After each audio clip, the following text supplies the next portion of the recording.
निशान digital YouTube channel पर आज हम फिर से एक अच्छा टॉपिक पढ़ने जा रहे हैं। 11th क्लास का टॉपिक है, केमिस्ट्री बुक 1 का टॉपिक है, चैप्टर 1 का टॉपिक है। अब चैप्टर 1 का नाम क्या है? रसायन विज्ञान की मूल अवधारणा। तो उसके अंदर एक टॉपिक आता है परमाणु भार, अणु भार, सूत्र भार और तुल्यांकी भार। ठीक है बेटा, तो टॉपिक का नाम समझ में आ गया हमारा।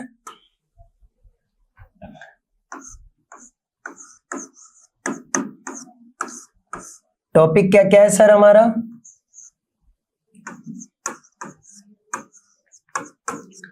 अणु भार,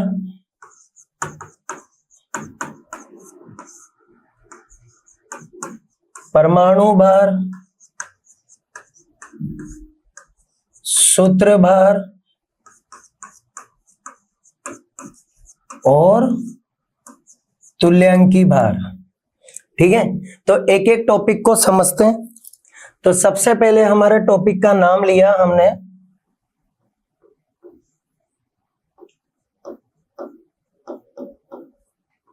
परमाणु भार। परमाणु भार का दूसरा नाम है द्रव्यमान संख्या। ठीक है, परमाणु भार को ऐसे दर्शाते हैं।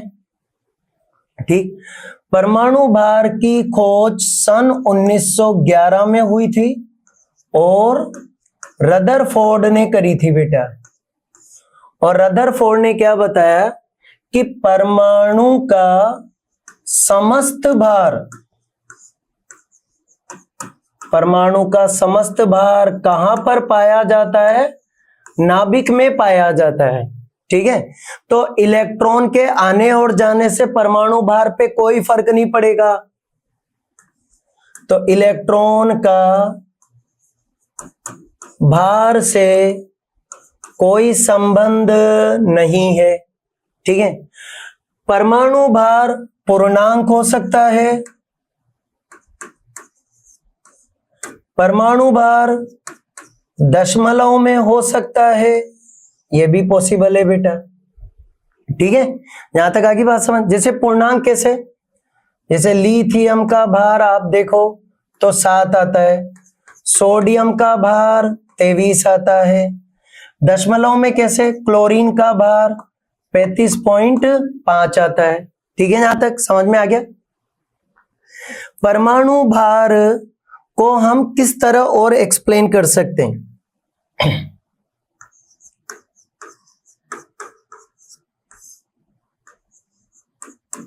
परमाणु भार, ठीक, अगर हमने एक परमाणु का वजन निकाला तो इस एक परमाणु के वजन को बोलते हैं AMU, एटॉमिक मास यूनिट। जैसे कोई कहे कि एक ऑक्सीजन का वजन कितना होगा, तो अपन क्या बोलेंगे बेटा? 16 AMU। एक हाइड्रोजन का वजन 1 AMU। एक सोडियम का वजन 23 AMU। इकाई परमाणु द्रव्यमान क्या बोलते हैं इसे? इकाई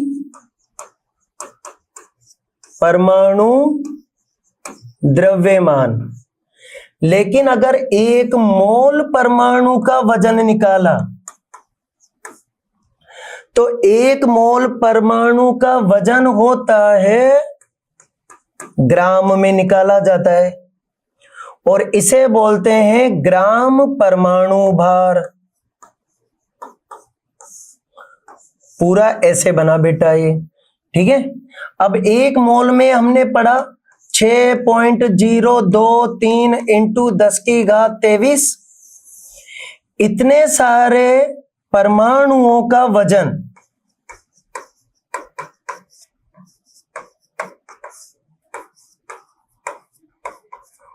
कहलाता है परमाणु भार।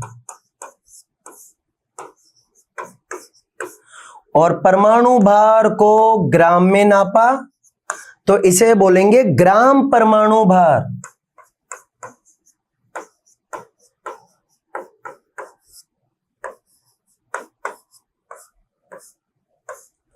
क्लियर यहां तक बेटा? आगे मेरी बात समझ में?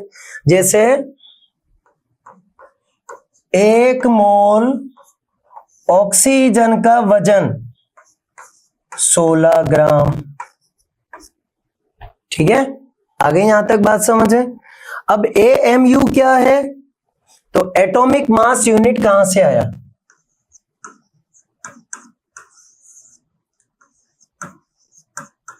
इकाई परमाणु द्रव्यमान। अब इकाई द्रव्यमान परमाणु कहां से आया? तो 1 मोल परमाणुओं का वजन किसके बराबर आया? परमाणु भार के बराबर। तो 6.023 इंटू 10⁻23 का वजन किसके बराबर आया बेटा?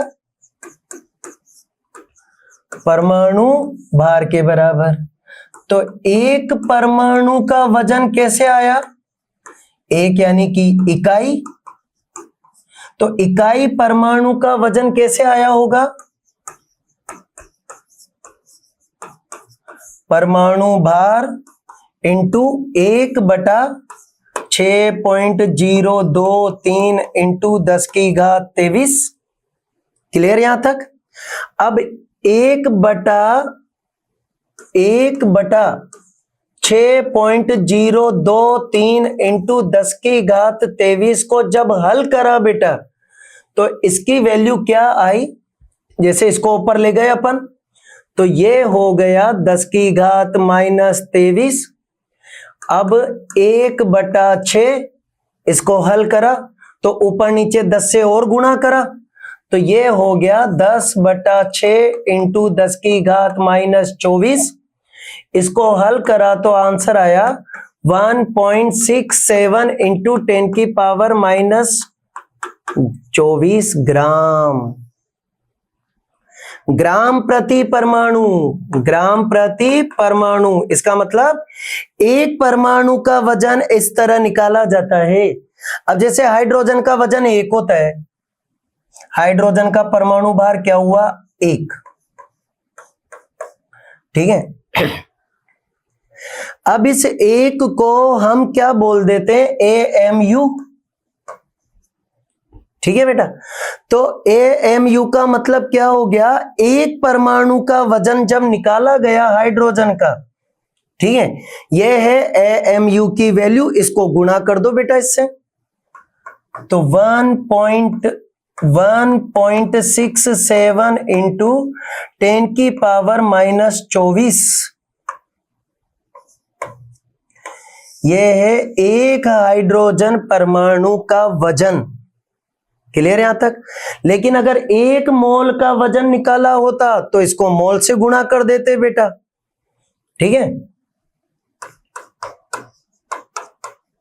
तो 1 मोल हाइड्रोजन का वजन कैसे? ये तो एक परमाणु का वजन है, तो इसे दोबारा गुणा कर दो। 6.023 इंटू 10⁻23 इंटू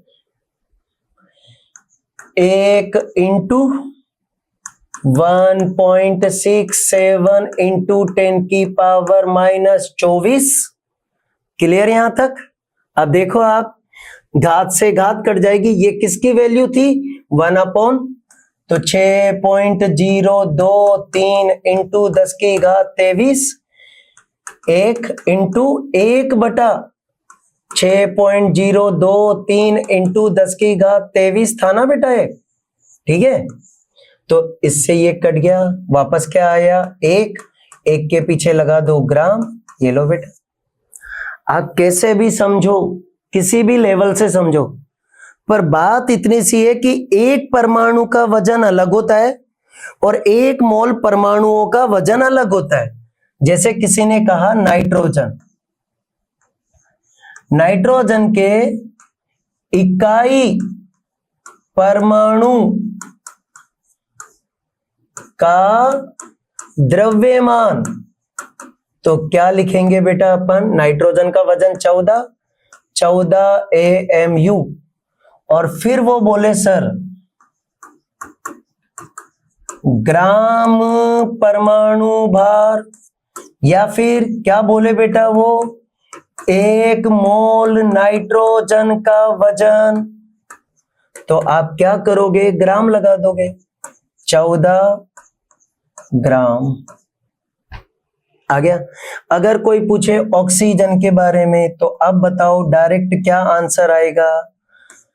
16 AMU एक परमाणु का वजन, और 16 ग्राम यानी कि बेटा 1 मोल परमाणुओं का वजन। अगर कोई पूछे कि सोडियम के एक परमाणु का वजन, तो क्या लिखोगे? 23 AMU, और 1 मोल सोडियम का वजन, तो आंसर आएगा बेटा 23 ग्राम। क्लियर यहां तक? आगे बात समझ में? एक क्वेश्चन को समझते हैं, है ना। 3 ग्राम परमाणु सल्फर। अब देखो शब्दों में उलझा दिया हमारे को क्वेश्चन वाले ने। 3 ग्राम परमाणु सल्फर का द्रव्यमान। अब एक बार बताओ, 3 ग्राम परमाणु मैंने कब पढ़ाया था?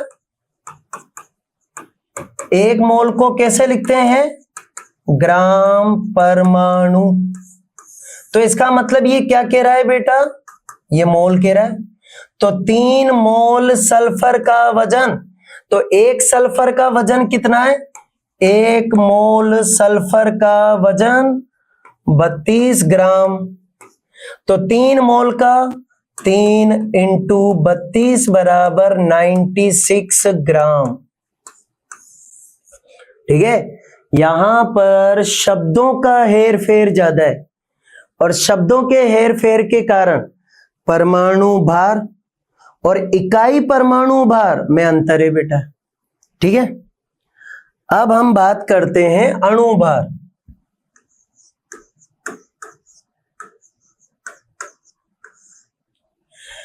अणु भार को भी सर एक अणु का वजन निकाला जाए तो क्या बोलेंगे? AMU, और 1 मोल अणु का वजन निकाला जाए तो क्या बोलेंगे? ग्राम। हम इसे ग्राम अणु भी बोल सकते हैं, ग्राम अणु भार। शब्दों में उलझने की जरूरत नहीं है बेटा, ध्यान से समझना। एक अणु का वजन बोले तो AMU लगा देना, और ग्राम अणु भार पूछे तो यानी किसका वजन पूछ रहा है? 1 मोल। और 1 मोल का वजन ही किसके बराबर होता है? अणुभार के बराबर, लेकिन उसे किस में लिख देना? ग्राम में लिख देना। ठीक है, जैसे अब एक और बात, अणु कैसे बना? परमाणु प्लस परमाणु। तो परमाणु का भार क्या कहलाता है? परमाणु भार। दूसरे का भार क्या कहलाएगा? परमाणु भार। परमाणु भार बराबर क्या आया बेटा? अणु भार। ठीक है, तो चलो ट्राई करते हैं, देखें। H2O, ठीक है, CO2 NH3। अब याद रखना पड़ेगा बेटा, क्या याद रखना पड़ेगा? कि हाइड्रोजन का भार 1, कार्बन का भार 12, ऑक्सीजन का भार 16, नाइट्रोजन का भार 14, सल्फर का भार 32, फास्फोरस का भार 31, लिथियम का भार 7, सोडियम का भार 23, एल्यूमिनियम का भार 27, मैग्नीशियम का भार 24, कैल्शियम का भार 40, चांदी का भार 108, क्लोरीन का भार 35.5, Fe का भार 56, कॉपर का भार 63, ब्रोमीन का भार 80। ठीक है, और किस किस का? सिलिकॉन का भार 28, आर्गन का भार 39.9, पोटेशियम का भार 39। थोड़ी मेहनत तो होगी पर याद करना बेटा, ठीक है। ये आपको मैंने क्या बताया, ये चीजें मैंने आपको परमाणु भार। अब इसमें देखो हाइड्रोजन कितनी बार है? 2 बार। एक हाइड्रोजन का वजन 1, तो 2 हाइड्रोजन का वजन कितने ग्राम आया? 2 ग्राम। ऑक्सीजन का वजन 16 ग्राम, तो टोटल आंसर आ गया बेटा 18 ग्राम। इसमें कार्बन का वजन 12 ग्राम, ऑक्सीजन 2 बार, तो 16 + 16 बराबर 16 और 16 32, 32 और 12 44 ग्राम बेटा। नाइट्रोजन का वजन 14, हाइड्रोजन का वजन 3, एक का वजन 1 तो 3 का वजन 3, 14 और 3 17, 17 के पीछे ग्राम। बोलो आया बेटा यहां तक समझ? अब आपसे कोई पूछे कि 1 मोल अणुओं का वजन बताओ, क्वेश्चन क्या आ गया? 1 मोल, 1 मोल H2O का वजन कितना होगा? तो याद करो, सीधा सीधा बताता हूं हिसाब। 1 मोल कोई भी हो बेटा, कोई भी अणु हो या कोई भी परमाणु हो, तो ध्यान रखना 1 मोल अणु का वजन और 1 मोल परमाणु का वजन किसके बराबर होता है? परमाणु भार के बराबर और अणु भार के बराबर। अब परमाणु भार और अणु भार निकालना सीख लो, आपको ये सवाल बहुत छोटे लगेंगे बेटा।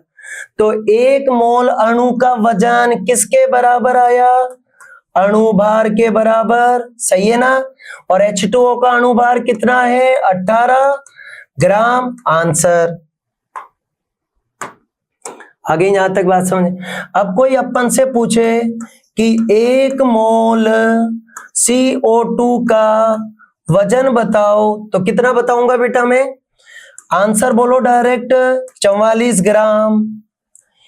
1 मोल ग्लूकोज का वजन बराबर 180 ग्राम। आंसर।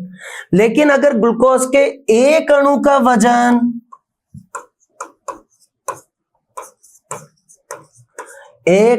वजन ग्राम में नहीं आता बेटा, 180 के बाद AMU लगाना पड़ेगा। आ गई यहां तक बात समझ में बेटा? अगर आप AMU हटा दें तो एक AMU की वैल्यू कितनी बताई थी बेटा मैंने?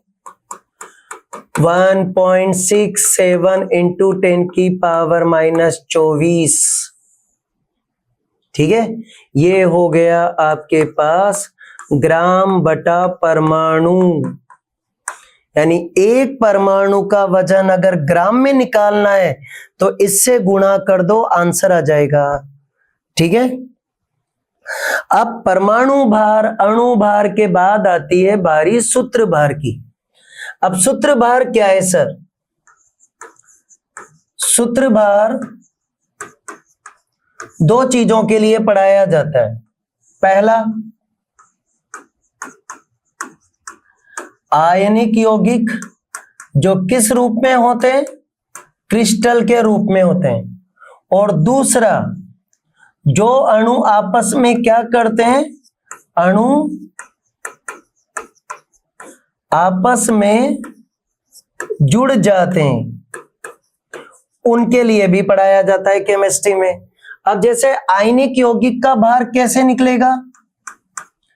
तो धन आयन का भार ऋण आयन का भार जोड़ दो।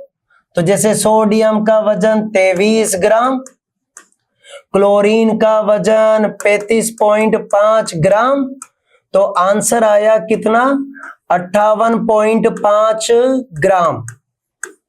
ठीक है, लेकिन सर एक और बात है, ध्यान से सुनो बेटा। अब कंफ्यूजन कहां होता है, वो कैसे पूछता है, 1 मोल नमक का वजन और एक अणु नमक का वजन।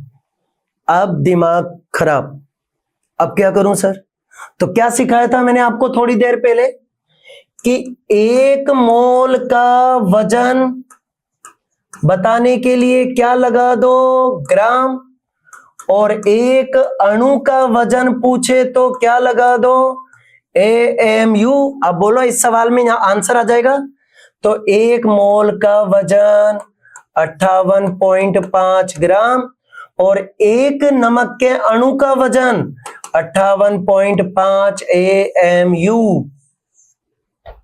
क्लियर यहां तक? अब देखो, कुछ अणु ऐसे होते हैं जो आपस में जुड़ जाते हैं। सर जुड़ेंगे कैसे? तो उनमें पाया जाता है कौन सा बंध, हाइड्रोजन बंध। अब सर हाइड्रोजन बंध हमें नहीं पता क्या होता है, तो एक बात बताता हूं, अगर हाइड्रोजन परमाणु FON मतलब फ्लोरीन ऑक्सीजन नाइट्रोजन के साथ जुड़ा हो तो इनके अणुओं में कौन सा बंध पाया जाता है, हाइड्रोजन बंध पाया जाता है। ठीक है, जैसे 10th क्लास में ये पढ़ा था सर, इसे क्या बोलेंगे, एसिटिक अम्ल बोलेंगे। एसिटिक अम्ल में हाइड्रोजन किसके साथ जुड़ा है, देखो बेटा, ऑक्सीजन के साथ। तो इसके अणु में क्या पाया जाएगा, हाइड्रोजन बंध पाया जाएगा। ठीक है, चलो देखते हैं।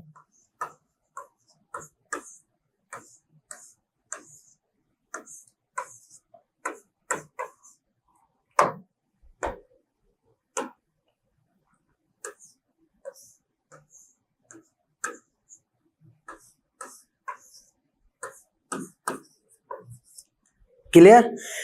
ये यहां से यहां तक एसिटिक अम्ल का एक अणु है और ये एसिटिक अम्ल का दूसरा अणु है, और इन दोनों अणुओं को चिपकाने से बनेगा बेटा द्विलक। द्विलक यानी दो अणुओं को जोड़ने से, तो ये कहलाएगा एक बड़ा सा सूत्र। ठीक है, अब इस सूत्र को बनाएं कैसे, तो देखो आप, है ना बेटा, ध्यान से समझना।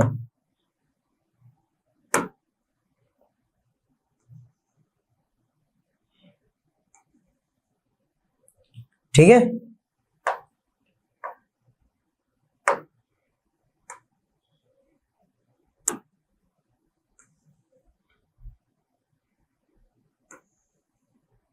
अब देखो आप,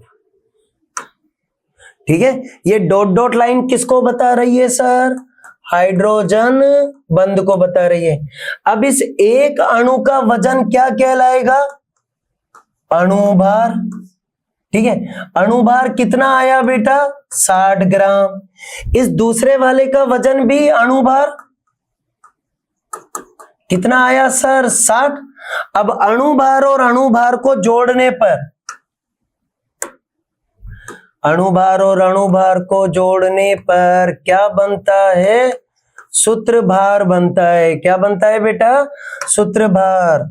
और इसका सूत्रभार कैसे आया, 60 + 60 बराबर 120 ग्राम। ठीक है, ये क्या पढ़ाया आपको बेटा मैंने, परमाणु भार पढ़ाया, अणु भार पढ़ाया और सूत्रभार पढ़ाया। ठीक है, अब हमें पढ़ना है तुल्यांकी भार। क्या पढ़ना है, तुल्यांकी भार। ठीक है, तुल्यांकी भार में हमने क्या देखा बेटा कि तुल्यांकी भार ज्ञात क्यों करते हैं, है ना। तुल्यांकी भार से फायदा क्या है, तो अब आया नया टॉपिक हमारे पास, तुल्यांकी भार। हमने रसायन विज्ञान में प्रयोग होने वाले भार को समझा, जिसमें परमाणु भार पड़ा, अणु भार पड़ा, सूत्र भार पड़ा, और अब पढ़ने जा रहे हैं तुल्यांकी भार, यानी इसे बोलते हैं इक्विवेलेंट वेट। अब इक्विवेलेंट वेट की जरूरत क्यों पड़ी? तो देखो, अगर हम पुराने समय में बात करें तो हाइड्रोजन, ऑक्सीजन, क्लोरीन और चांदी के भार हमारे को पता थे। अब इन भारों से हमने क्या करा? तुलना करना शुरू करा, और तुलना करके अन्य तत्वों का भार निकालने लगे। तो तुलना करके अन्य तत्वों का भार निकाला जाता है, उसे कहते हैं तुल्यांकी भार। क्या कहते हैं बेटा? तुल्यांकी भार। अब तुल्यांकी भार निकालने के कई फॉर्मूले, क्योंकि तुल्यांकी भार हर अणु के लिए, आयन के लिए अलग अलग निकलता है। ठीक है, तो पहले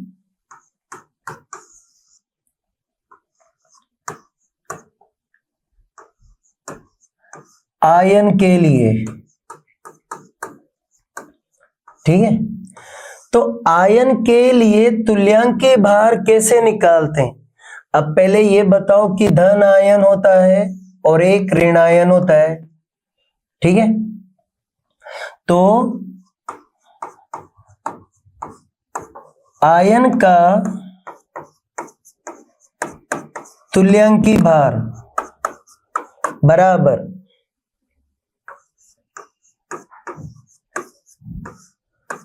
आयन का भार बटा आवेश की मात्रा।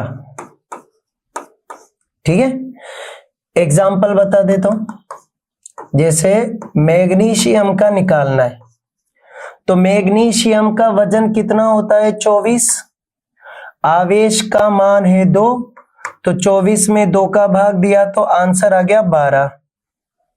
ठीक है, एल्यूमिनियम का निकालना है, तो एल्यूमिनियम पर आवेश होता है +3, तो एल्यूमिनियम का वजन 27, 27 में 3 का भाग दिया, आंसर आ गया 9। कैल्शियम का निकालना है बेटा, तो 40/2 20 आ गया। ठीक है, अब धन आयन का तुल्यांकी भार निकाल लिया हमने। धन आयन का तुल्यांकी भार, तो धन आयन का तुल्यांकी भार कैसे निकाला? तो धन आयन का भार बटा आवेश। एग्जाम्पल बता ही दिए, एक और बार देख लो। मैग्नीशियम का निकालना है तो क्या करें? 24/2 यानी कि 12। ठीक है,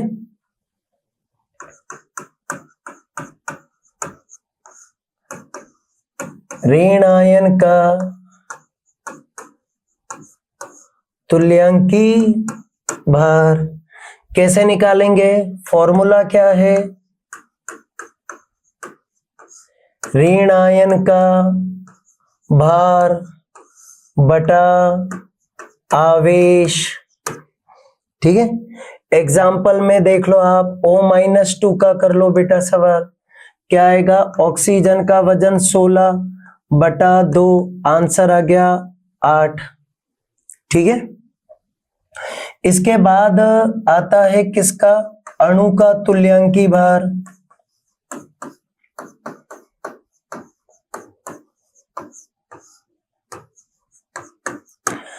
तो अणु का तुल्यांकी भार निकालने के लिए क्या करना पड़ता है? अणु भार बटा बंध की संख्या। ठीक है, जैसे O2 का निकाल के बताओ, तो O डबल बॉन्ड O। ठीक है, अब ऑक्सीजन का वजन 16 और 16 32, 32/2, आंसर आ गया बेटा 16। CH4 का तुल्यांकी भार निकाल के बताओ। तो CH4 में बंध कितने हैं? 4। तो CH4 का वजन 12 और 4/4, तो 16/4, आंसर आ गया 4। ठीक है। अब आता है अम्ल का तुल्यांकी भार। अम्ल का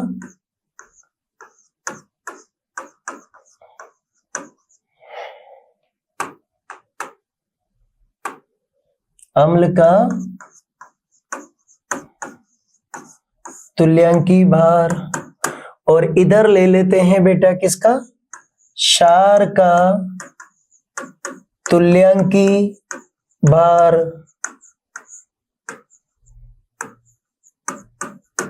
ठीक है। अब अम्ल कौन होते हैं बेटा? सबको पता है, अम्ल वो होते हैं जो H+ का त्याग करते हैं। अब ये H+ आगे चलकर किसको खाते हैं? क्षार को खा जाते हैं। ठीक है। तो इस तरह H+ की संख्या को कहते हैं क्षारकता। ठीक है, याद रहेगा। क्षार कौन होते हैं सर? जो OH- का त्याग करते हैं। ठीक है। ये OH- क्या करते हैं? आगे चलकर किसको खा जाते हैं? अम्ल को खा जाते हैं। तो OH- की संख्या को, किसको? OH- की संख्या को बोला जाता है अम्लता।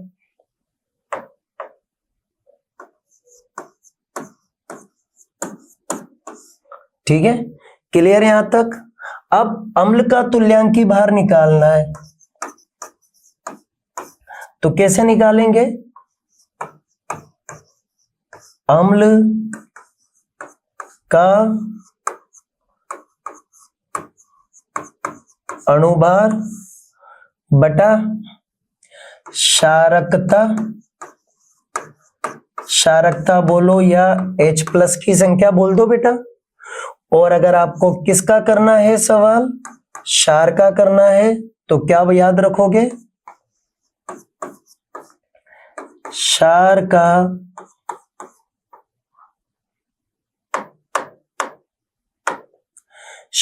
का अणुभार बटा अम्लता या फिर OH- की संख्या। ठीक है, फॉर्मूला याद हो गया। अम्ल का अणुभार बटा H+ की संख्या, क्षार का अणुभार बटा OH- की संख्या। ठीक है। तो अब हम कुछ सवाल करते हैं, जैसे H2SO4 का क्या निकाल के बताओ? तुल्यांकी भार। अब आपको पता है कि H2SO4 कितने हाइड्रोजन देता है? 2 हाइड्रोजन देता है। H2SO4 का क्या निकालो बेटा? पहले अणुभार, और उस अणुभार में कितने का भाग दे दो? 2 का। तो H2SO4 का अणुभार होता है 98 में 2 का भाग दिया, तो आंसर आ गया 49। ठीक है। अगर मुझे क्षार का निकालना है, जैसे CaOH2 का निकालना है, तो आपको पता है कैल्शियम कितने OH देता है? 2 OH देता है। अब इसका क्या चाहिए? अणुभार।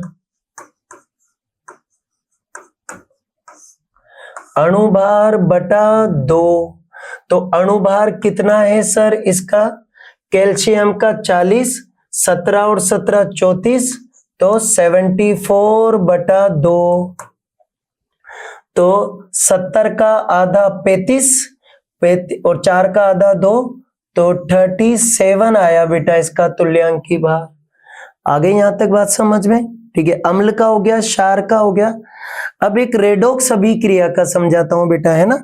रेडॉक्स में तुल्यांकी भार कैसे निकालते हैं।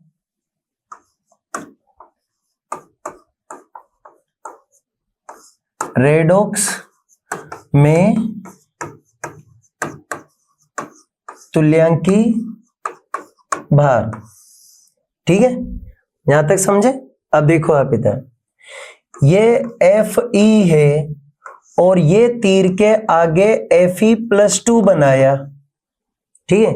तो इसने इलेक्ट्रॉन का त्याग करा, कितने इलेक्ट्रॉन, 2। तो हम यहां पर समझ गए कि त्यागे गए इलेक्ट्रॉन बराबर 2। अब क्रिया कारक ये रहा बेटा, ठीक है। तो क्या लिखना है इस फॉर्मूला, क्रिया कारक के 1 मोल का अणुभार बटा